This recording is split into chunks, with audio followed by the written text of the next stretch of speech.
मृत्यु होने पर अगर आप वंदे वंदे पूज्य स्वामी जी कंस्ट्रक्शन चल रहे हैं, यानी बहुत जल्दी पूरे हो जाएंगे।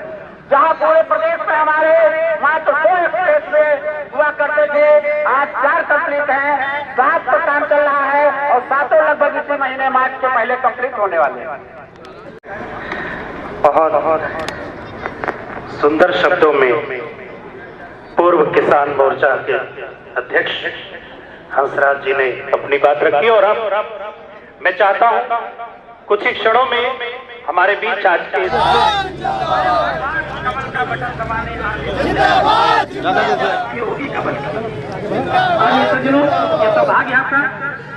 अगले की बार कहा करते थे, अब की बार 405 ये अब की बार 403 सीटें हैं।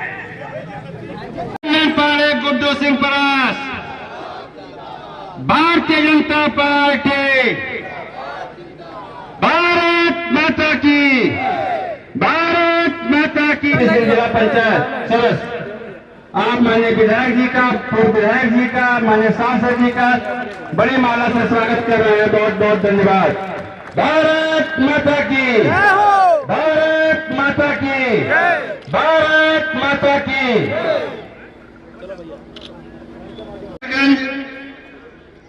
भारतीय कुश्ती संघ के राष्ट्रीय अध्यक्ष श्री वीरभूषण शरण सिंह जी का आगमन हमारे बीच में हो गया है।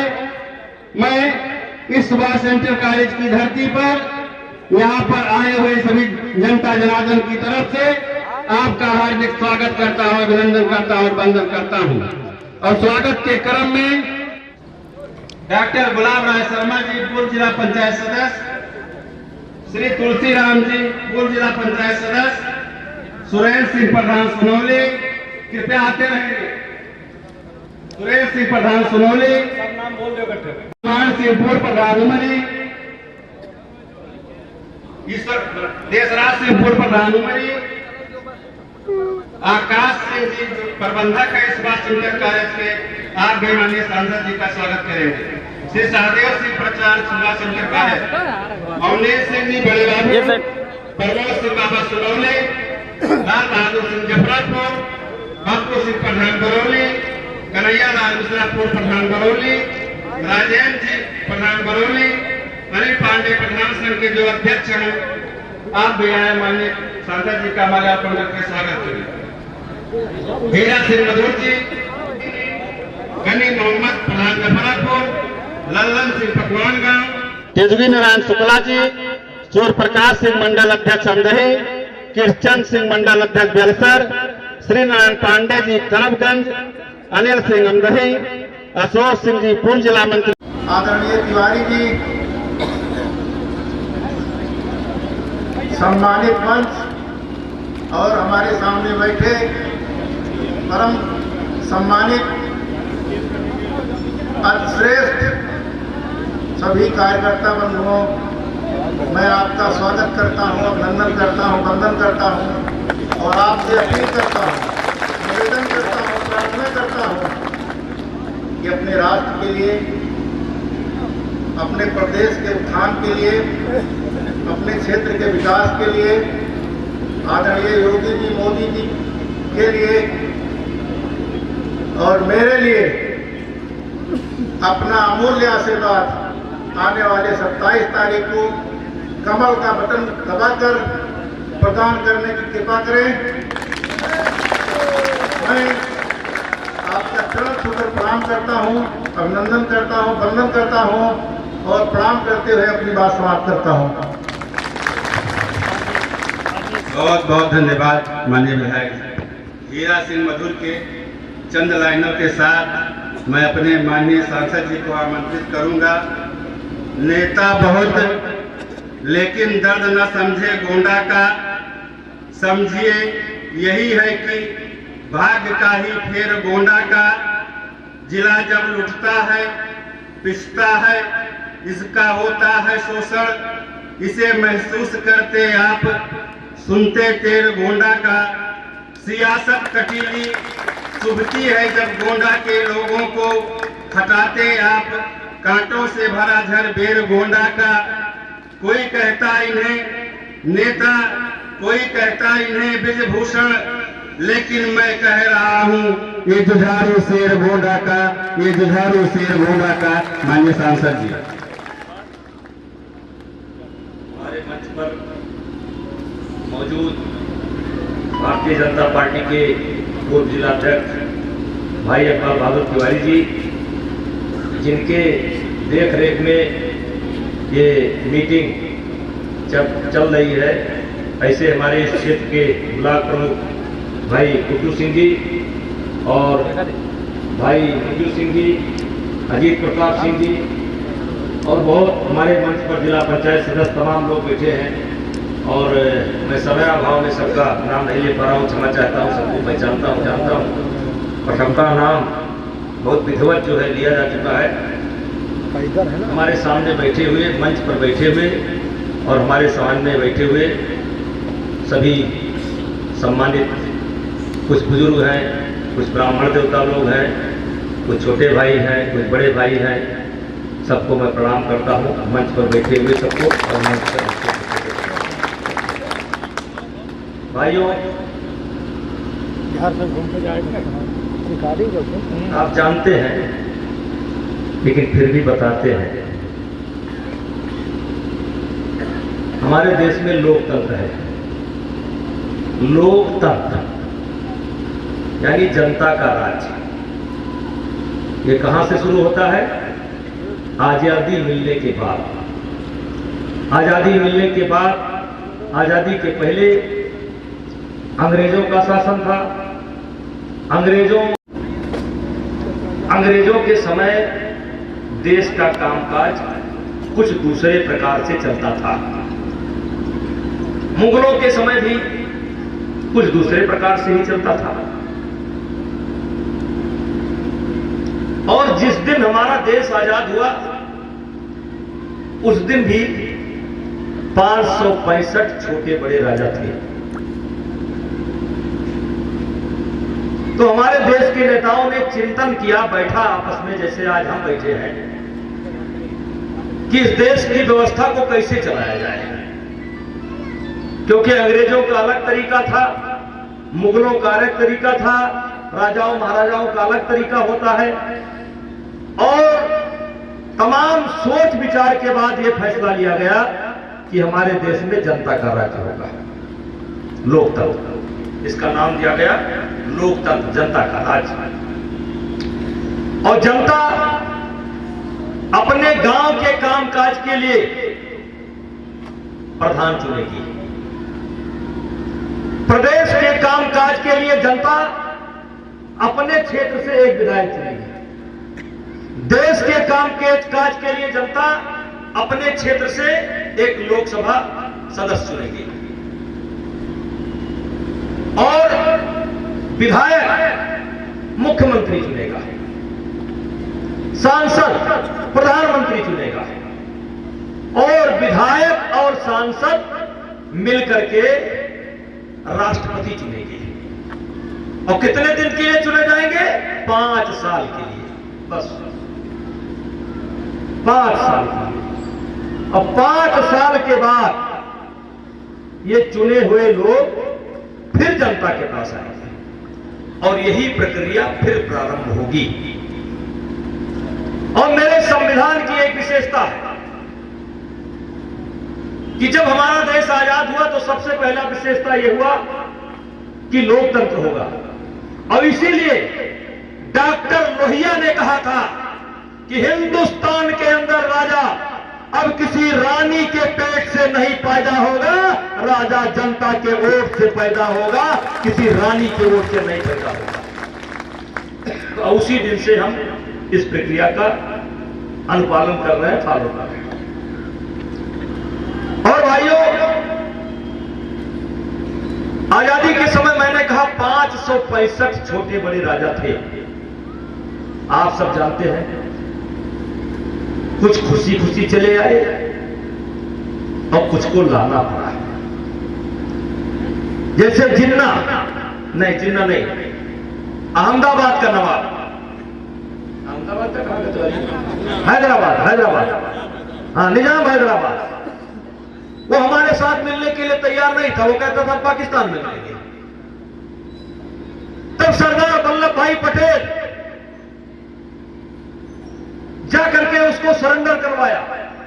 और आज मुझे इस बात की बहुत खुशी है कि सरदार पटेल ने अगर निजाम हैदराबाद को भारत के झंडे के नीचे काम लाने का काम किया, तो एक बात का गर्व होता है कि उनके साथ जो जवान गए थे वो उत्तर प्रदेश पुलिस के सिपाही थे, वही सरदार वल्लभ भाई पटेल के साथ गए। लेकिन मेरे भाइयों, एक रियासत का जिम्मा, 564 का जिम्मा पटेल को, और एक रियासत का जिम्मा लिया नेहरू जी ने। और नेहरू जी को महाराजा हरि सिंह की चिंता नहीं थी, नेहरू जी को जम्मू कश्मीर की चिंता नहीं थी, नेहरू जी को उस समय भी अब्दुल्ला परिवार के बारे में उनको ज्यादा चिंता थी।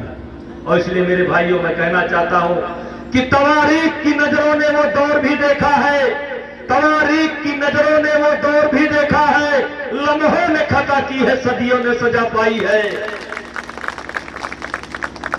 आज किया कि जम्मू कश्मीर की रक्षा में अब तक 75,000 जवान मारे जा चुके हैं, अपना बलिदान दे चुके हैं। और इसीलिए मैं कहता हूं, किससे मन की बात कहूं मैं, सुनने को तैयार कौन है? ये 75,000 जवान ये किसी पूंजीपति के बेटे नहीं है, ये 75,000 जवान किसान के बेटे हैं, गांव के बेटे हैं। और नेहरू जी के एक भूल के कारण लम्हों ने खता की थी, सदियों ने सजा पाई, आज हम सजा को भोगने का काम कर रहे हैं। और मेरे मित्रों, इस विषय पर थोड़ी देर बाद आऊंगा। अब चलता हूं लोकतंत्र। हमने कहा हमारे देश के अंदर लोकतंत्र है, अमीर गरीब सब बराबर, अमीर का वही वोट, गरीब का भी वही वोट, किसी का वोट कम नहीं, किसी का वोट ज्यादा नहीं। और हर 5 साल के बाद जनता के पास जाना है। तो भाइयों, आज मैं आपसे कहना चाहता हूं कि चलो आओ विचार करें, जब हमारे देश के अंदर लोकतंत्र है, जब हमारे देश के अंदर लोकतंत्र है, तो कौन कौन सी ऐसी पार्टियां हैं जिनके पार्टी में लोकतंत्र है? क्योंकि अगर लोकतंत्र है तो केवल जनता के लिए लोकतंत्र नहीं होना चाहिए, पार्टियों में भी लोकतंत्र होना चाहिए। और ये स्वतंत्र भारत का अखबार है, लिखता है, आज भारत में जम्मू कश्मीर से लेकर तमिलनाडु तक परिवारवादी दलों की अखिल भारतीय उपस्थिति है। ये सभी वंशवादी पार्टियां खस्ताहाल प्राइवेट लिमिटेड कंपनियों से भी खराब तरीके से चलाई जा रही हैं। परिवार विशेष की जेबी पार्टियों में प्रमुख है Congress, Rashtriya Janata Dal, Samajwadi party, Dravida Munnetra Kazhagam, national conference, people's party, democratic party, Rashtrawadi Congress party, Shivsena, Akali Dal, Telangana, YSR, लोक जनशक्ति और ओवैसी की पार्टी है। भाइयों, ये वंशवाद की शुरुआत उसी दिन हो गई थी जिस दिन पंडित मोतीलाल नेहरू ने जवाहरलाल नेहरू को कांग्रेस का अध्यक्ष बनाया था, और तभी ये वंशवाद की परंपरा शुरू हुई। मोतीलाल के बाद जवाहरलाल, जवाहरलाल के बाद इंदिरा गांधी, इंदिरा गांधी के बाद संजय गांधी, संजय गांधी के बाद राजीव गांधी, राजीव गांधी के बाद सोनिया गांधी, और सोनिया गांधी के बाद राहुल गांधी। राहुल गांधी का भी खाता बंद है, इसलिए आगे नहीं बता सकते। और इसलिए मेरे देश के मालिकों, मैं आपसे कहना, बदलता है, विधायक बदलता है, बदला जा सकता है, मुख्यमंत्री बदलता है, बदला जा सकता है, प्रधानमंत्री बदलता है, बदला जा सकता है। अगर बदला नहीं कोई जा सकता तो इस देश का मतदाता नहीं बदला जा सकता है, इस देश की जनता नहीं बदला जा सकती। आप हो, जो बदलने का काम करते हैं। और आपको यह अधिकार किसी की दया पर नहीं मिला है, भारत के संविधान ने इस देश के मतदाताओं को यह अधिकार दिया है। हम आपको नहीं बना सकते, लेकिन आप मुझे बना और बिगाड़ सकते हैं। और इसलिए मैं कहना चाहता हूं, आज भारतीय जनता पार्टी के अलावा भारतीय जनता पार्टी के कार्यकर्ताओं, आज देश के अंदर पार्टियों के अंदर यदि लोकतंत्र है तो केवल भारतीय जनता पार्टी के अंदर लोकतंत्र है। बाकी सब ये वंशवादी पार्टियां हैं, ये गिरोह है, संगठन है लुटेरों का। और इसलिए मेरे भाइयों, मैं आपसे कहना चाहता हूं, मैं कहता हूं किससे मन की बात कहना है तो मालिक बनकर के विचार करो। आज हमारे पार्टी के राष्ट्रीय अध्यक्ष हैं जेपी नड्डा। जेपी नड्डा जी भी नहीं बता सकते कि हमारा अगला अध्यक्ष कौन होगा। हमने दलित समाज के आदमी को भी अध्यक्ष बनाने का काम किया है, हमने पिछड़ी समाज के आदमी को भी अध्यक्ष बनाने का काम किया है, हमारे पार्टी में अगरी समाज का आदमी भी अध्यक्ष रह चुका है। और मेरे मित्रों, भारतीय जनता पार्टी केवल दलित अध्यक्ष ही नहीं बनाती, जरूरत पड़ने पर राष्ट्रपति बना करके बैठाने का काम करती है। सन 1985 में साहबानो नाम की एक महिला को उसके पति ने छोड़ दिया था। वो महिला लोअर कोर्ट से लड़ते लड़ते लड़ते सुप्रीम कोर्ट तक गई। अंत में सुप्रीम कोर्ट ने यह फैसला किया कि उसके पति को साहबानों को गुजारा भत्ता देना चाहिए। और मेरे भाइयों, फिर कुछ कठमुल्ला सड़क पर आ गए। ये बहुत जल्दी सड़क पर आते हैं, अभी शाहीनबाग में भी आए थे। ये कठमुल्ला सड़क पर आ गए, प्रचंड बहुमत से जीती हुई राजीव गांधी की सरकार डर गई। और मेरे भाइयों, एक बात और बताना चाहता हूं, वैसे तो आप जानते होंगे इस देश में सबसे बड़ी न्यायपालिका है सुप्रीम कोर्ट। इस देश में सबसे बड़ी न्यायपालिका है सुप्रीम कोर्ट। लेकिन सुप्रीम कोर्ट के फैसले को भी अगर कोई बदल सकता है तो उसका नाम है पार्लियामेंट, जिसको आप चुन करके भेजते हैं मेंबरों को। वो मेंबर चाहे तो सुप्रीम कोर्ट के फैसले को भी रद्द कर सकते हैं। और एक जानकारी और देना चाहता हूं, देश के इतिहास में पहला फैसला जो सुप्रीम कोर्ट ने किया हो और पार्लियामेंट में बदला गया हो, वो साहबानों के पकड़ में बदला गया है। और मेरे मित्रों, जिस समय पार्लियामेंट के अंदर साहबानो नाम की महिला को न्याय का गला घोटने का काम हो रहा था, उस समय इसी बहराइच के धरती से शेर जीत करके गया था, जिसका नाम था आरिफ मोहम्मद खां।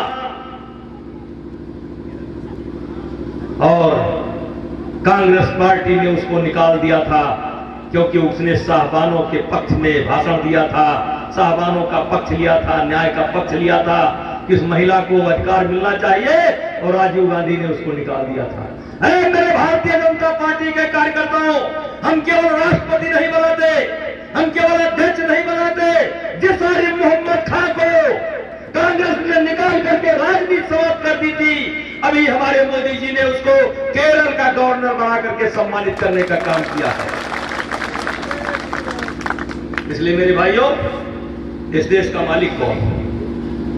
मालिक मैं नहीं हो सकता, मालिक प्रधानमंत्री नहीं हो सकता, इस देश के मालिक है आप। और भाइयों, एक बात और कहना चाहता हूं, हम कौन थे, क्या हो गए और क्या होंगे। अभी लोग बिजली का सवाल उठाते हैं, अरे बिजली पानी से बहुत बड़ा। गरीबों को भगाने का काम करते थे, उनका राशन खाने का काम करते थे। आज मोदी जी ने ऐसा सिस्टम लगा दिया कि जब तक अंगूठा न लगे तब तक खर्चे न हुए।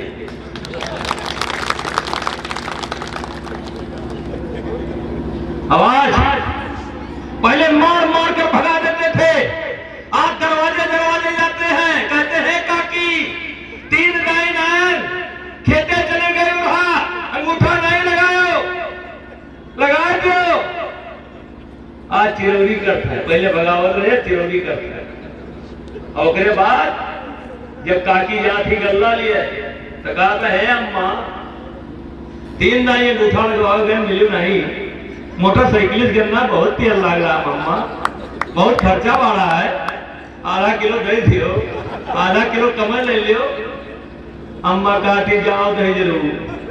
जब तक सपक सरकार रही बटबे नहीं की हो, और भला हुआ मोदी जी के, भला हुआ योगी जी के ढकेले है महीने दूध दाई, और जो भीखे मांगत हो तो आधा किलो कहे लियो। बेचारे ये समस्याएं सभी, यद्यप हमें इतिहास अपना प्राप्त पूरा है नहीं, फिर भी हम कौन थे, ये भी अधूरा है। हमारी यात्रा, विशेष करके हिंदू समाज की यात्रा कहां से प्रारंभ होती है? हमारी यात्रा सतयुग से प्रारंभ होती है। हमारी यात्रा त्रेता से प्रारंभ होती है, त्रेता में भी चलती है। त्रेता में राम पैदा होते हैं, द्वापर में कृष्ण पैदा होते हैं। ये कलयुग चल रहा है, कलयुग अभी 5 साल बीता है। सतयुग में मानधाता वगैरह पैदा हुए थे, त्रेता में राम पैदा हुए थे।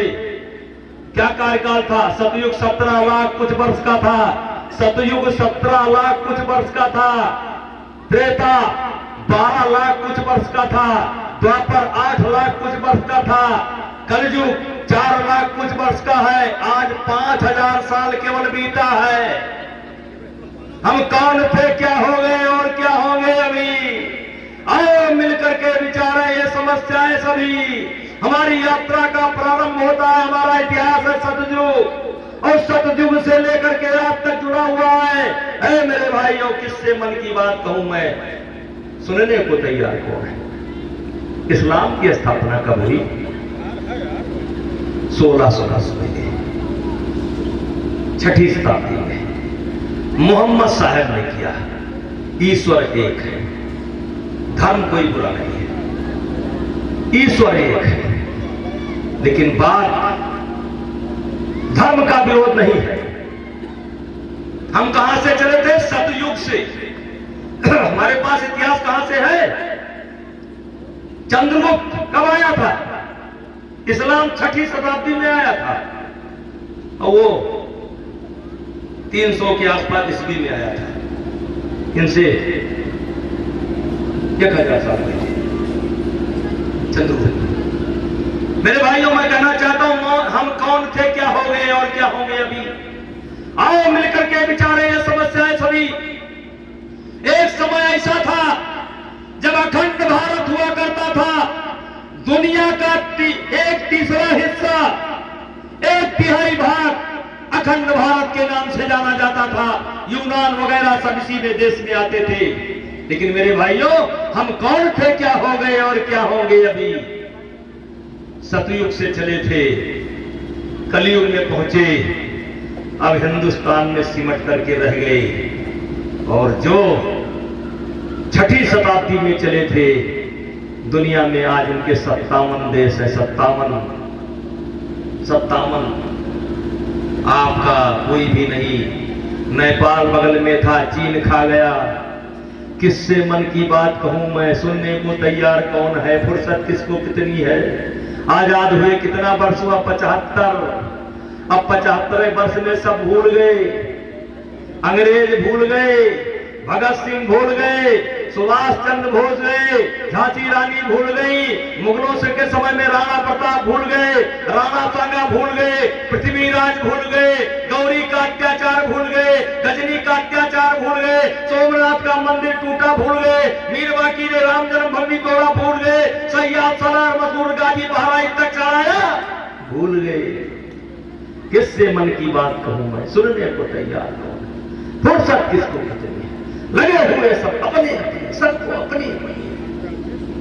मेरे भाइयों, ये बहुत बड़ा चुनाव है, और इसीलिए जब भारतीय जनता पार्टी की सरकार आती है तो सरकार एक कानून लेकर के आती है, सीए का। ये सीए का कानून क्यों है? इसकी जरूरत क्या थी? क्योंकि जिस समय देश का बंटवारा हुआ, पाकिस्तान में 18% हिंदू थे, 16.5% वो गायब हो गए। आज 1.5% केवल बचे हैं। कि म्यांमार से भगाए जाए तो भारत शरण देने को तैयार है, श्रीलंका से भगाए जाए तो आप शरण देने के लिए तैयार हो, अफगानिस्तान से भगाए गए तो शरण देने को तैयार हो। अगर यदि आप कभी भागना पड़े तो आपको समुद्र के अलावा रुकने के लिए कोई स्थान नहीं है, नहीं है, नहीं है। इसीलिए मैं कहना चाहता हूं, हम कौन थे, क्या हो गए और क्या होंगे अभी। जिन्ना चले गए, देश बढ़ गया, पैसा बढ़ गया। अभी बंटवारा हो ही रहा था, तब तक हमला हो गया। आज भी पाकिस्तान के कब्जे में 1,24,000 वर्ग किलोमीटर जमीन है। पाकिस्तान और चीन के कब्जे में 1,24,000 वर्ग किलोमीटर जमीन है। 1,24,000 वर्ग किलोमीटर जमीन है। पाकिस्तान ने हमारी जमीन चाइना को दान में दे दिया है। और इसलिए मेरे भाइयों, जिन्ना चले गए, फसल बढ़ गई। जितनी फसल पर बंटवारा हुआ था उतनी फसल फिर तैयार है। इस फसल को खाद दिया है कांग्रेस ने, पानी दिया है समाजवादियों ने, दवाई छिड़कने का काम किया है देश के सेकुलरवादियों ने। और आज नारा लग रहा है, अब जब हम शर्मिंदा है तेरे कातिल जिंदा है। आज नारा लग रहा है, भारत के टुकड़े होंगे इंशाअल्लाह, इंशाअल्लाह। मेरे भाइयों, मैं कहना चाहता हूं, भारत के टुकड़े होंगे इंशाअल्लाह, इंशाअल्लाह। इंशाअल्लाह वालों, आज देश के अंदर मोदी की सरकार है, प्रदेश के अंदर योगी की सरकार है, प्रदेश के अंदर बुलडोजर बाबा की सरकार है, प्रदेश के अंदर ठोको सरकार है बाबा की। बुलडोजर बाबा, कल हम कह रहे थे ठोको, अब एक उतरौला में एक आदमी बोला बाबा बुलडोजर बाबा, तो तब से हमने भाषण में बुलडोजर बाबा शामिल कर दिया। ये कांग्रेस की सरकार नहीं है, ये मोदी की सरकार है, ये योगी की सरकार है, ठोको सरकार है, बुलडोजर बाबा की सरकार है। और ये किसी के कृपा पर नहीं बनी है, इसको भारतीय जनता पार्टी के कार्यकर्ताओं ने अपने खून और पसीने से बनाया है। और भारतीय जनता पार्टी की सरकार जब तक रहेगी, अगर तुम अफजल हम शर्मिंदा है तेरे कातिल जिंदा है, हर घर में घुसकर मारेंगे, निकलेगा, हर घर में घुसकर मारेंगे। इसीलिए मैं कहना चाहता हूं, अगर तुम्हारा नारा है कि भारत के टुकड़े होंगे इंशाअल्लाह, इंशाअल्लाह, तो भारतीय जनता पार्टी के कार्यकर्ताओं का नारा है, हर घर में घुसकर मारेंगे जिस घर में अफजल निकलेगा, हर घर में घुसकर मारेंगे जिस घर में अफजल निकलेगा।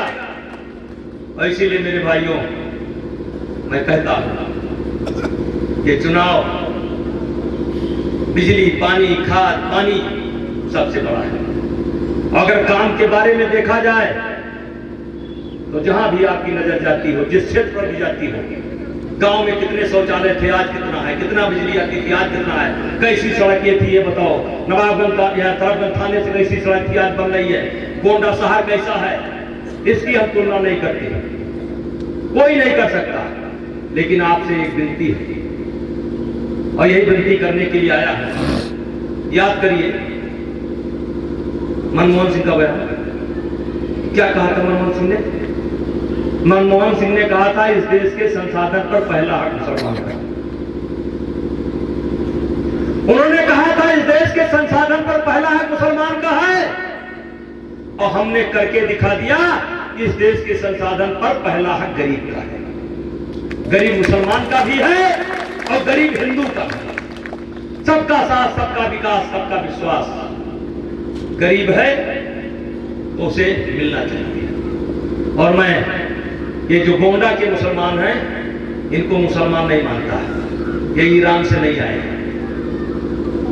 10वीं शताब्दी से लेकर के 15वीं शताब्दी तक 8 करोड़ हिंदू या तो धर्म परिवर्तन किए हैं और या तो मारे गए हैं, या तो धर्म परिवर्तन किए हैं या तो मारे गए हैं। इसलिए मैं इनको मुसलमान नहीं मानता। होगी कोई बात छोटी मोटी, चलो देखा जाएगा। अभी मैंने ओवैसी के बारे में बयान दिया था, पूरी मीडिया मेरे पीछे पड़ी है, ये सवाल पूछेंगे। और मैंने कहा था ओवैसी संजोग से ठाकुर निकल गया था, तो चलो भाई, राम के खानदान का नहीं है तो परशुराम के खानदान का है। और 5 पुष्प पहले कौन थे? ओवैसी के बाबा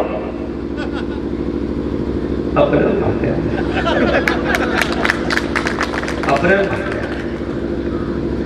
टीपू सुल्तान के कारण गए रहा। इसलिए मेरे भाइयों हम नहीं मानते, कोई माने, लेकिन हम ये मानी थे कि हमारे बाबा उनके बाबा भाई रहे। अब जाओ तू अपन मानो, हम तुम्हें माने, देखा जाए आगे पीछे जो भी। इसलिए मेरे भाइयों मैं कहना चाहता हूं, हम कौन थे, क्या हो गए और क्या होंगे अभी। आओ मिलकर के विचारें ये समस्याएं सभी। यद्यप हमें इतिहास अपना प्राप्त पूरा है नहीं, फिर भी हम कौन थे ये भी अधूरा है नहीं। 3000 वर्ष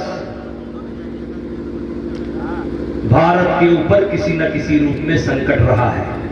कभी शक के रूप में रहा है, कभी हूण के रूप में रहा है, कभी डच के रूप में रहा है, कभी तुर्क के रूप में रहा है, कभी मंगोल के रूप में रहा है, कभी मुगल के रूप में रहा है, कभी फ्रांसीसियों के रूप में रहा है, और कभी अंग्रेजों के रूप में रहा है।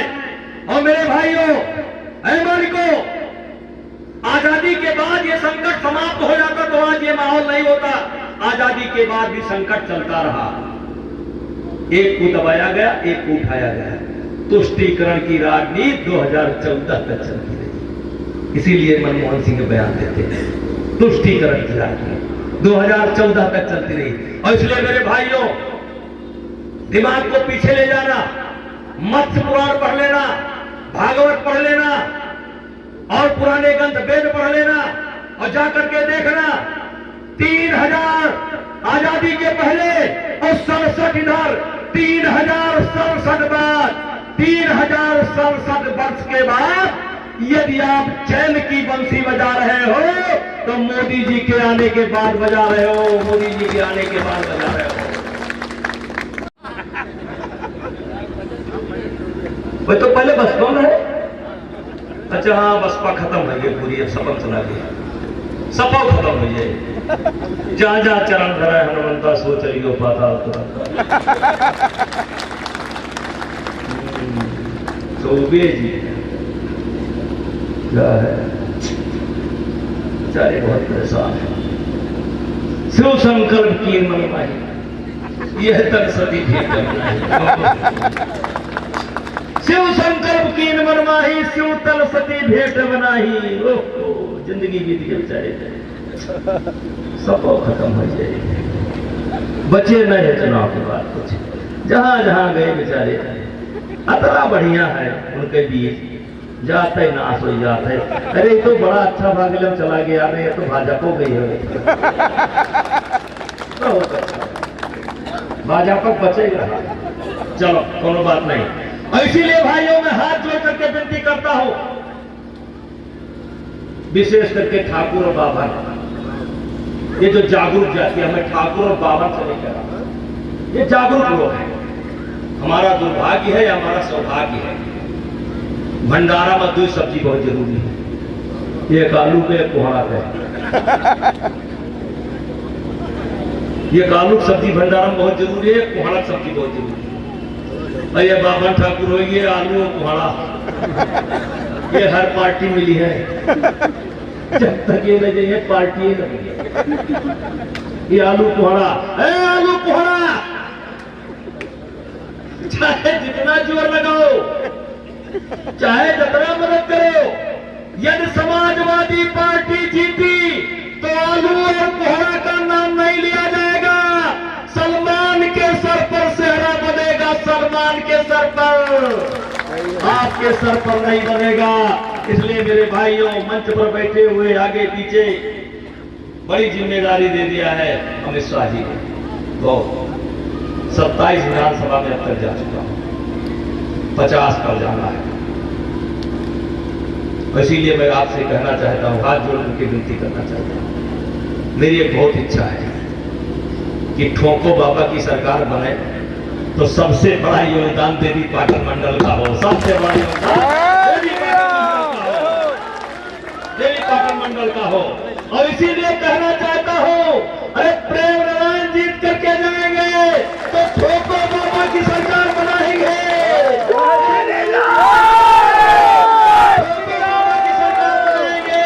प्रेम नारायण जीत प्रेम नारायण जीत करके जाएंगे तो प्रतीक भूषण के साथ बैठेंगे, प्रेम नारायण जीत करके जाएंगे पलटू राम के साथ बैठेंगे, प्रेम नारायण जीत करके जाएंगे बावन सिंह के साथ बैठेंगे, और दूसरा कोई जीत कर जाएगा तो जिन्ना के खानदान वाले जो बचे रह गए हैं उनके साथ बैठेगा। इसलिए मेरे भाइयों, मोदी जी तूफान से लाए हैं किश्ती निकाल के, इस देश को रखना मेरे बच्चों संभाल के। ऐ नौजवानों, मैं जब छात्र संघ का चुनाव लड़ता था साकेत महाविद्यालय में, तो एक शेर पढ़ता था, युवा शक्ति के बल पर ही जग की आजादी पलती है, इतिहास उधर ही चलता है जिस ओर जवानी चलती है। इसलिए मेरे मोबाइल वाले साथियों, मोबाइल वाले साथियों, अपने काम की बात देखने के बाद जरा जाकिर नाइक का भी बयान सुन लिया करो। जरा जाकिर नाइक का होता ना हो, मोहम्मद अंसार रजा का भी बयान सुन लिया करो, सुएब जमाई का भी बयान सुन लिया करो। इस जगोली वाली जनता को जो लोग कंप्यूटर नहीं जानते हैं, जरा इनका जाकिर वाकिर का नाम ये पढ़ाओ, सुनाओ इनको। अभी इनका पेट नहीं भरा है। एक देश, वो भी हिंदू राष्ट्र नहीं है, और यहां से भी भगानी कितनी करनी है। इसलिए इस जवानी को जाकिर नाइक के पीछे लगाओ, जाकिर नाइक के पीछे लगाओ, निकालो उसका भाषण, पढ़ो, रोमा खड़ा हो जाएगा। देश के दुश्मनों का भाषण सुनो, रोमा खड़ा हो जाएगा। इसलिए मैं कहता हूं कि बिजली का चुनाव नहीं है, ये सड़क का चुनाव नहीं, बहुत अभूतपूर्व काम हुआ है, अभूतपूर्व काम हुआ है। हर क्षेत्र में हम सुनते थे कि आज तक सेना के लिए हम हथियार खरीदते थे। मेरे मित्रों, मोबाइल पर निकाल कर बता देना, इस समय हम पहले हथियार खरीदते थे, इस समय हम हथियार बेच रहे हैं। बता देना, पहले हम दवाई खरीदते थे, अब दवाई बेच रहे हैं। बता देना। और अभी एक सर्वे हुआ है हमारा जी, अभी एक सर्वे हुआ है, दुनिया का सबसे लोकप्रिय नेता कौन? किसी को है जानकारी कितना मोदी जी के पक्ष में आंकड़ा है? 71%।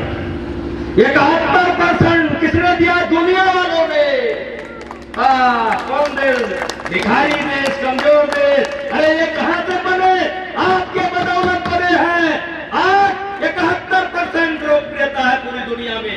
सारी दुनिया एक तरफ खड़ा है और अपना शेर कट्ठों को बाबा वाली गोल एक तरफ खड़ी है। इसलिए मेरे भाइयों, जाई निश्चिंत होकर, बिल्कुल जाई बिल्कुल धोखा तो ना होए।